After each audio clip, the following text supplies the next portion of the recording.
तो मेरा जो क्वेश्चन है, मोस्ट ऑफ द क्वेश्चंस जहाँ पर जितने पूछे गए हैं वो सारे कवर हो जाएंगे इसमें प्रायोरिटीज़ है, इसमें जॉब है, इसमें करियर है, इसमें चॉइस है, इसमें पेरेंट्स, फैमिली, सब कुछ है। मैं एक्साइटेड हो रहा हूँ सुन करके, जल्दी बता दो। ऐसा क्वेश्चन तो मेरे को आज तक किसी ने नहीं पूछा।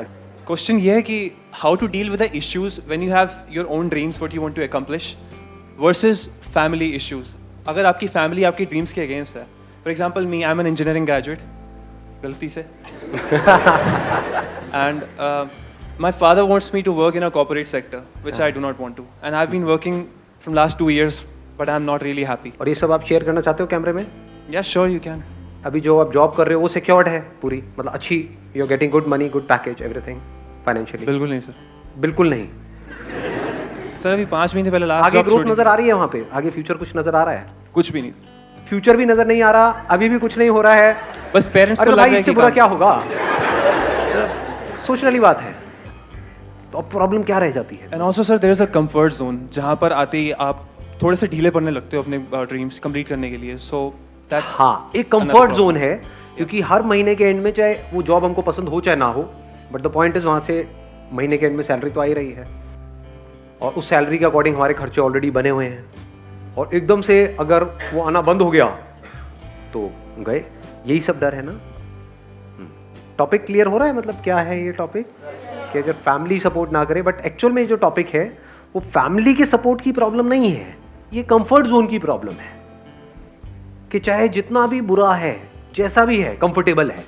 कंफर्ट जोन का मतलब है नोन है, कि हमें पता है, एवरीबडी अंडरस्टैंड्स इट। तो हमारा जो माइंड है that is always afraid, we are always afraid of the unknown, क्योंकि पता नहीं वहां पर क्या होगा। तो जैसे ये पता नहीं आ जाता है तो लोग डरने लग जाते हैं। जो भी ऐसा पाथ होता है जिस पर सब चल रहे होते हैं, चाहे वहां पर कितने भी धक्के पड़ रहे हैं, वहां पर कितनी भी मारकाट मची हुई है, वहां पर कितना भी रोना धोना है, लेकिन मैं अकेला नहीं रो रहा, मेरे साथ में सब रो रहे हैं। अरे चलते रहो। लेकिन जैसे कोई ऐसा पाथ नजर आता है जिस पर सब नहीं चल रहे हैं, यानी आपको अकेले चलना पड़ेगा, this is called fear of the unknown. ये बहुत बड़ा फियर होता है। जैसे अगर मैं अभी आप में से किसी को यहाँ पे स्टेज पे बुला लूं और कहूं बोलो यहाँ पर आकर के 10 मिनट तक, क्या होगा? डर लगेगा या नहीं लगेगा? पहले ये सोच लेना, मैं एक्चुअल में बुलाऊंगा उनको जो बोल रहे हैं नहीं लगेगा डर, क्योंकि ये मत समझना यहाँ पे ये 200-300 फुकरे बैठे हैं, लाखों लोग देख रहे हैं इस वक्त कैमराज में, लाखों लोग। मतलब मुंह से कोई भी एक गलत बात निकली और आपकी लाइफ एक अलग ट्रैक पे निकल जाएगी। टॉपिक ऐसा दे दूंगा कि हाथ पैर कांपने लग जाएंगे। कौन के ऊपर बोलना है? आओ बोलो, कौन बोलेगा? बोलो, बोलोगे? अरे let's give a big hand for her यार। नहीं बोलना नहीं है मेरे। मुझे डरा दिया आपने तो यार। सही में, मतलब you are okay with speaking on it, on this topic? Talk about sex education that is related to porn. अच्छा, और पूरी दुनिया इसको देखने वाली है, you are okay with it? Yeah, obviously. आ जाओ आप इधर आओ, बोलो क्या बोलते? Let's give a big hand for her. Wish you all the best. Sir मैं जरा see when I was in adult 13 to 14 years, तो मेरे घर पे ये होता था कि जैसे मतलब थोड़ी कंजर्वेटिव सोच होती है थोड़ी फैमिली की, कि जैसे टीवी पे हम बच्चे थे तो ऐड चल रही है, जैसे कॉन्डम की ऐड आ गई या सपोज कुछ भी बहुत रोमांटिक से ऐड आ गए, तो सारे मतलब ऐसे हिलने डुलने लगते हैं, मतलब उनको बहुत अनकंफर्टेबल हो जाता है कि यार बच्चे देख रहे हैं, उनको कुछ मतलब इनसे दूर रखो। तो या तो टीवी बंद हो जाती है, या तो वो लोग चैनल चेंज हो जाता है। हाँ, चैनल चेंज हो जाता है, या तो वो लोग वहाँ से मतलब चले जाते हैं। तो थोड़ा अजीब लगता है कि फैमिली इतनी कंजर्वेटिव क्यों है। अभी हम रेप कल्चर की बात करें, जैसे इंडिया में इतने सारे रेप बढ़ रहे हैं, और जब भी गवर्नमेंट बात करती है कि हमें सेक्स एजुकेशन को स्कूल में इंट्रोड्यूस करना चाहिए, मैं थोड़ा हाँ आराम से Nervous. पानी वानी चाहिए?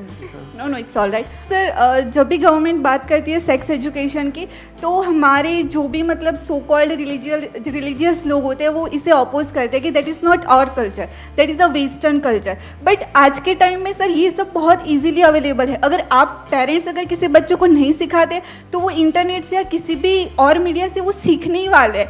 तो जिस चीज़ को आप कंट्रोल नहीं कर सकते तो आप उसको अपने तरीके से अपने बच्चों को उस चीज़ का एजुकेशन दे, तो आगे जाके वो उसको किसी गलत तरीके से कोई उसको ना समझा दे। जैसे कोई लड़की है, मे बी वो 15 to 18 ईयर्स में जाती है, तो उसके लाइफ में कोई ऐसा आता है कि जो उसका मिसयूज़ करता है, उसे पता ही नहीं होता, अवेयरनेस ही नहीं होती कि इस चीज़ को लेके क्या रियलिटी है और क्या होना चाहिए। तो मेरा सर आज का थोड़ा इशू ये अभी जो गवर्नमेंट में चल रहा है कि सेक्स एजुकेशन को कैसे स्कूल में इंट्रोड्यूस करवाना चाहिए, about their private parts, what is bad touch, what is good touch, that kind of things. That's it. Excellent. Let's give a big hand for her.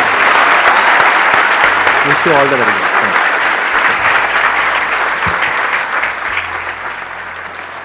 अब देखो, ध्यान से समझना क्या किया इन्होंने कुछ भी ऐसा नहीं किया जो आप नहीं कर सकते थे। आप में से कौन है जो यहां पर आकर के ऐसे नहीं बोल सकता था या नहीं बोल सकती? बताओ। एनीबडी हु कैन से कि नहीं मेरे को ये बातें नहीं पता है, या मैं ऐसे नहीं बोल सकता, या मैं ऐसे नहीं सोचता? कोई है जिसकी सोच इनसे अलग है? या इन्होंने वही बोला है जो हम सबकी सोच है? यस और नो? यस और no? Anybody who disagrees with her? कोई नहीं, सब एग्री करते हैं। एग्री करते का मतलब क्या कि हम भी ऐसी सोचते हैं, लेकिन बोलने की हिम्मत नहीं है यहां पर आकर के। ये होता है अपने कंफर्ट जोन से बाहर आना। यही फर्क होता है उन लोगों में जो लाइफ में कुछ ढंग का कर जाते हैं और उन लोगों में जो बैठ करके सिर्फ तमाशा देखते रहते हैं। सुनने में कड़वा लगे लेकिन सच है। इतने सारे लोगों में एक ने अपना हाथ ऊपर किया और यहां पर आकर के बोलना, क्योंकि मैंने पहले ही बहुत डरा दिया था लाखों लोग देखने वाले हैं ये वो, still he has that courage to take a stand for what is right. तो यहां से हमको अगर आप ध्यान से समझेंगे तो प्रैक्टिकली ये समझ आ रहा है कि अपने कंफर्ट जोन से बाहर कैसे आते हैं। किसी के बोलने से नहीं आते। मैंने क्या कर रहा था? मैं आपको मोटिवेट कर रहा था यहां पर आने के लिए या डीमोटिवेट कर रहा था? डीमोटिवेट कर रहा था, अगर ध्यान से आपने समझा हो तो। मैं आपकी वॉट लगा रहा था, सोचो जरा, सोचो सोचो सोचो, ये वो करके, और सब हो गए डीमोटिवेट, सबकी वॉट लग गई। लेकिन ये डीमोटिवेट नहीं हुई। क्यों? बिकॉज इन्होंने डिसीजन इसके बेस पे नहीं लिया कि मैं क्या बोल रहा हूं, मैं क्या नहीं बोल रहा हूं। इनके अंदर से आया कि हाँ, ये this topic is close to my heart and I want to speak on it no matter what. दुनिया जो सोचती है उनकी प्रॉब्लम है, राइट? हाँ, ये थॉट प्रोसेस होती है उन लोगों की जो लाइफ में कुछ अलग करते हैं। इस अलग करने को ही सक्सेस बोलते हैं, अगर एक्चुअल में आप सक्सेस का मतलब समझोगे तो। यानी जो सब कर रहे होते हैं उससे थोड़ा सा अलग, या जो सब कर रहे होते हैं उसी को अलग तरीके से। ये दो ही चीजें होती हैं। हाँ, आप बोलिए। सर, एक्चुअली मेरा बचपन से ही ड्रीम था कि मैं अपना ओन बिजनेस स्टार्ट करूं, बट मेरे पास कैपिटल नहीं था मेरा बिजनेस करने के लिए। दैन मैं दुबई गया अपना बिजनेस के लिए पैसे इकट्ठे करने। मैं वहाँ पे गया था, सिर्फ मेरा माइंडसेट ये था कि मैं कुछ अर्निंग करूँ, दैन इंडिया आके अपना बिजनेस स्टार्ट करूँ। बट वहाँ पे मुझे इतना अच्छी प्रोग्रेस मिली। मैं 4 साल रहा, एक ट्रिप की, दैन अगेन मैं गया वहाँ पे, इतना अच्छा सब कुछ मुझे मिला, अच्छी सैलरी, सब चीज़ अच्छा था। बट फिर भी माइंड में वही था कि इंडिया आके बिजनेस करना है, लाइक अंबानी। अभी मैं 5 महीने पहले इंडिया आया दुबई से, तो मेरी और इंक्रीमेंट कर रहे थे जो मेरे बॉस थे। बट अभी मैंने स्टेप लिया, नहीं, अगर अभी नहीं कर पाया तो फिर कभी नहीं कर पाऊँगा। बट अभी यहाँ पे बिजनेस जो स्टार्ट किया है, इसमें कभी कभी ऐसा फील होता है कि वो ऑप्शन ज़्यादा बेटर था। इन्होंने एक बड़ी कमाल की बात बोली, अगर आपने ध्यान से सुना हो तो, कि इन्होंने जॉब को छोड़ा और अपना बिजनेस स्टार्ट किया। अब इनको ये लग रहा है कि यार वो जॉब ही अच्छी थी, मान लो, या उस जॉब में भी प्रोग्रेस की कोई कमी नहीं है, वहां पर भी हम आगे बढ़ सकते थे। तो अब ध्यान से समझना, कंफर्ट जोन से बाहर निकलने का मेन पर्पस क्या है? क्या ये है कि हम ये छोड़ करके वो करें? क्योंकि जो भी करोगे उसके भी अपने प्लस माइनस होंगे। क्योंकि जब तक कोई चीज, जैसे बोलते नहीं, कहावत नहीं, दूर के ढोर। हाँ, तो दूर से बड़ा अच्छा लग रहा था बिजनेस बिजनेस, कि मैं बिजनेस करूंगा, मैं ये मैं वो। जब जाते हैं, वो करते हैं प्रैक्टिकली, तब हमें समझ आता है कि वो मेरे लिए है या नहीं है। तब ये भी समझ आता है कि जो हम पहले कर रहे थे वो मेरे लिए है या नहीं है। तो कंफर्ट जोन से बाहर निकलने का मतलब ये है कि एटलीस्ट जो भी आप रिस्क लेना चाहते हो अपनी लाइफ में, अभी टाइम है आप लोगों के पास में, लो तो सही। अब इन्होंने रिस्क लिया, इसका मतलब ये नहीं है कि वहां से निकलोगे तो बिजनेस आप करोगे तो उसमें सक्सेसफुल होना है, नहीं। कंफर्ट जोन से निकलने का मतलब ये है कि एटलीस्ट अब आप वहां से बाहर निकले, आपने बिजनेस ट्राई किया, हो सकता है वो बिजनेस चले, हो सकता है ना चले, because it depends upon lot of factors. नहीं भी चले, अगर आप वापस से वहां भी गए जहां पर आप पहले थे, तो एटलीस्ट आपके अंदर से जिंदगी भर के लिए रिग्रेट निकल गई। ये रिग्रेट तो गया ना हमारे अंदर से हमेशा के लिए कि मैंने ट्राई नहीं किया।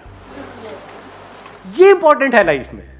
उसके बाद अगर आप वहां वापस भी जाओगे तो आप नोट करोगे आप पहले से बहुत ज्यादा अच्छे से काम को करोगे, और माइंड में ये जो कॉन्फ्लिक्ट चलता रहता था कि ये करूं या ये करूं, वो हमेशा के लिए निकल गया, खत्म।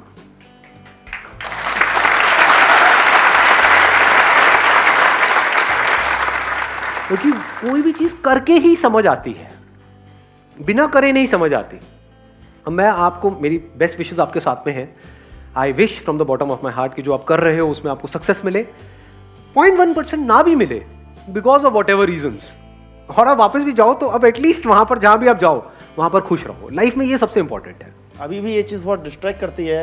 जैसे कंटिन्यू उधर की जो कंपनीज थी वहाँ पे जो मेरा लिंक था, आई वाज इन सेल्स, तो अभी भी ऑफर्स आते हैं तब माइंड बहुत लगा जाता है कि हाँ। क्या करना चाहिए। और वो इसीलिए ऑफर्स आ रहे हैं क्योंकि वहां पर Reason आपने because- बहुत अच्छे से काम किया। Because I know the 2 languages, हाँ। Iranian and Arabic, that's why. मतलब अगर इसको सिंपल वे में देखा जाए तो you were an asset to those organisation जहां पर आप काम कर रहे थे, है ना? यस उनके लिए आपकी वैल्यू है। यस। अगर नहीं होती तो ऑफर्स भी नहीं देते, तो इसका मतलब वो तो दरवाजा आपके लिए खुला ही है। तो अब आप अपना एक माइंड मेकअप कर सकते हो कि मेरे को अगले 1 साल तक लग करके उसके ऊपर एक्ट करना है, और फिर 1 साल बाद देखना है कि इसमें से क्या निकल करके आ रहा है। अगर तो कुछ निकल के आ रहा है तो बहुत बढ़िया है, नहीं तो I will go back there. But you must give it a shot, क्योंकि बिना दिए वो समझ नहीं आता।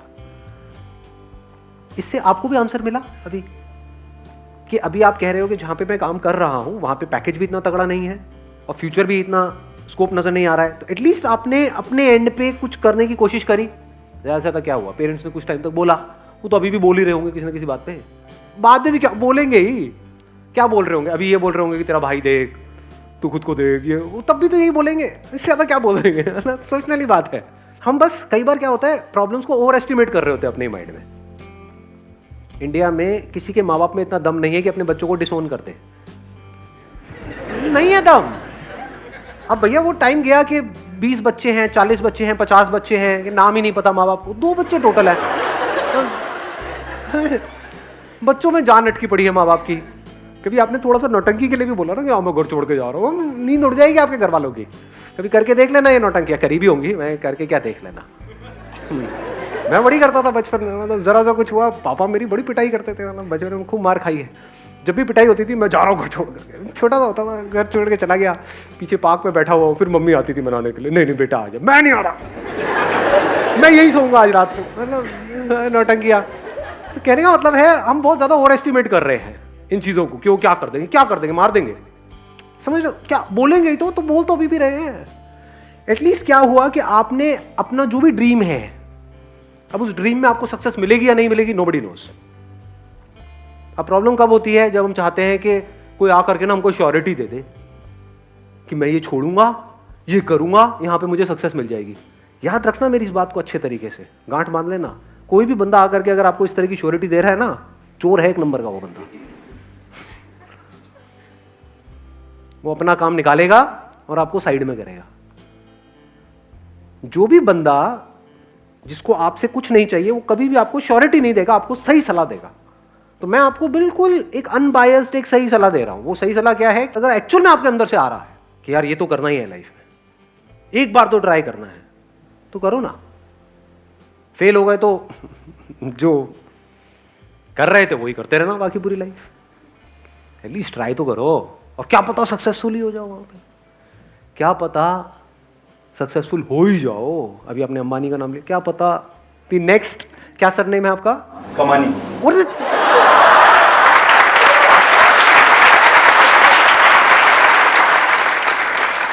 तो उनका है अंबानी, आपका है कमानी, तो हो सकता है नेक्स्ट कमानी।